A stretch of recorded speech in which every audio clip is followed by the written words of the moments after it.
जय हिंद साथियों। एक बार फिर से बात करने वाले हैं उत्तर प्रदेश पुलिस 2024 के जो आप लोगों के मेडिकल होने वाले हैं उसके बारे में बात करने वाले हैं।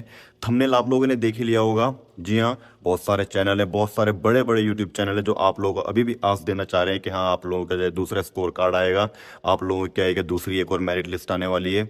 जो कि ऐसा कुछ भी नहीं होने वाला है, ये सिर्फ आप लोगों को भ्रमित किया जा रहा है। आप लोगों को देख लिया गया यार, अब तो सारी चीज़ें हो गई हैं। आप लोगों के व्यूज़ कैसे हैं, ये व्यूज़ बटोरे जा रहे हैं, ये अपने अपना इनकम ऑफ सोर्स बनाया जा रहा है। तो इन चीज़ों के चक्कर में बिल्कुल नहीं पड़ना है। जिनका मेडिकल में सिलेक्शन, जिनका अब तक का सिलेक्शन हो गया है, जो मेडिकल देने जा रहे हो अपना मेडिकल की तैयारी करें। जिनका नहीं हुआ है वो अपने आगे आने वाले एग्जाम्स की तैयारी करें। इन लोगों की बातों में बिल्कुल नहीं पड़ना है। ये ट्विटर अभियान, ये अभियान, इनसे कुछ नहीं होता है। अपना अगले एग्जाम की तैयारी करना शुरू कर दें बिना बात के चक्करों में मेडिकल पे। तो इंपॉर्टेंट बात कर लेते हैं कि अगर कुछ लोगों ने मैसेज किया हुआ है कि सर हमारे ऊपर केस है, या किसी के ऊपर अगर कोई केस है तो उसको क्या करना है, कैसे उसका मेडिकल होगा, क्या होगा।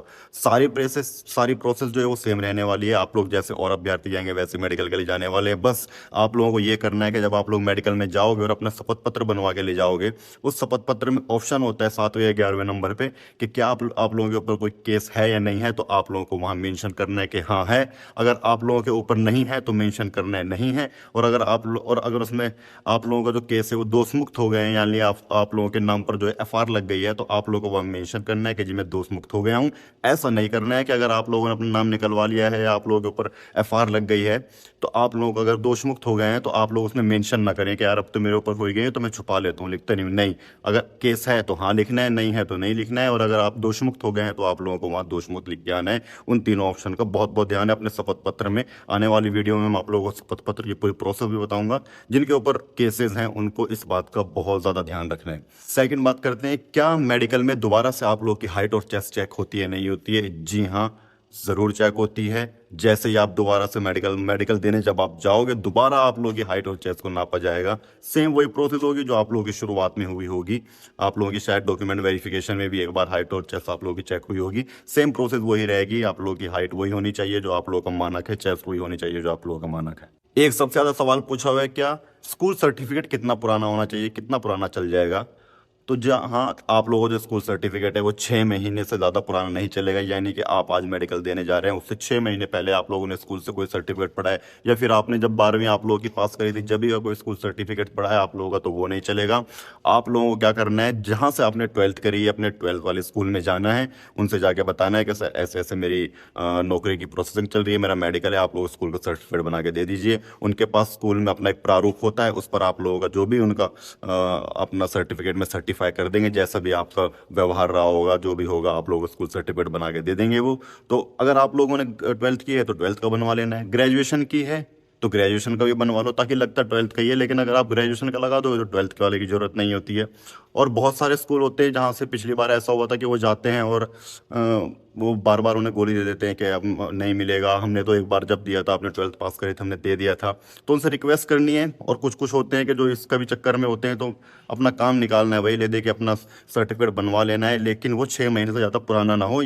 कहने का मतलब ये कि हाल फिलहाल में जाके जिन्होंने नहीं बनवाया उसे बनवा के ले आए। स्कूल से सभी लोग दे देते हैं, अपना अपना सर्टिफिकेट लेके आए। अभी का लाया हुआ सर्टिफिकेट आप लोगों को काम कर जाएगा। मेडिकल के बारे में बहुत लोगों ने पूछा हुआ है कि सर मेरे दांत ऐसे हैं, मेरी एल्बो थोड़ी मुड़ी हुई है, मेरी फिंगर कटी हुई है, चिपकी हुई है। तो इन चीज़ों पे ये कोई इतने बहुत बड़ा मेडिकल नहीं होता है। आप लोगों के दांत कैसे भी हों, बस थोड़े सलामत हों, दिख रहे हों, कोई दिक्कत नहीं है। जाड़ है नहीं है, कोई फर्क नहीं पड़ रहा है। आपकी उंगली 20% से ज़्यादा कटी हुई ना हो, एल्बोज आपकी सीधी हो, पीछे की तरफ मुड़ी हुई ना हो, नोकनी, आई, सबसे मेन दिक्कत जो है वो है कलर विज़न वालों को। कलर विज़न एक ऐसी चीज़ है जो ना तो सही कर पाते हैं ना इसका कोई इलाज है। तो कलर विज़न वालों को सबसे ज़्यादा दिक्कत होती है। बाकी तो और सारों को, आई साइट वाले भी जहाँ तक क्लियर कर ही जाते हैं। कलर विज़न वालों भी, जिनको कलर विज़न है उनको भी ये सोच के घर नहीं बैठ जाना है कि मेरा कलर विज़न है, मैं मेडिकल देने क्या ही करूँगा जाके। नहीं है, मेडिकल देने जाइए। हो सकता है आप लोगों वहाँ पास हो जाएँ, और बाई चांस कोई तुक्का लग गया, लेकिन अगर नहीं लगा है और आप नहीं पास हुए हो तो आप लोगों को वहाँ री मेडिकल दिया जाएगा। री मेडिकल देने के बाद एक लंबी प्रोसेस होती है, शायद हो सकता है उस प्रोसेस में आप लोगों का सिलेक्शन हो जाए। तो आप लोगों को जाना जरूर है, अवॉइड नहीं करना है आप लोगों को। और जिन लोगों की आई साइड में थोड़ी बहुत वीक प्रॉब्लम है तो उन लोगों को अपने, मैं पहले ही बता चुका हूँ, अपनी एक एक्सरसाइज मैंने बताई हुई उसको फॉलो करना है, और थोड़ा सा अपनी दिनचर्या को ठीक करना है। सही टाइम पे सोना है, सही टाइम पे उठना है, अपना मोबाइल का यूज़ या कोई भी स्क्रीन का यूज़ थोड़ा कम करना है, ताकि आप लोगों का जो है सिस्टम बना रहे। तो आई होप आप लोगों को वीडियो पसंद आई होगी। नेक्स्ट वाली वीडियो में आप लोगों के जो भी डॉक्यूमेंट्स आने वाले हैं, जो भी डॉक्यूमेंट्स आप लोगों को चाहिए, शपथ पत्र, संभ्रांत व्यक्तियों के सर्टिफिकेट या फिर आप लोगों के स्कूल सर्टिफिकेट, सबके बारे में डीपली आपको बताने वाला हूँ। इस वीडियो को लाइक करिएगा, शेयर करिएगा। जिनको आप लोगों को जो मुझसे कुछ सवाल पूछने हैं, मैं अपने इंस्टाग्राम का लिंक जो है डिस्क्रिप्शन में डाल दे रहा हूँ। जो भी सवाल पूछना आप बेझिझक वहाँ पूछ सकते हैं। जय हिंद, जय भारत।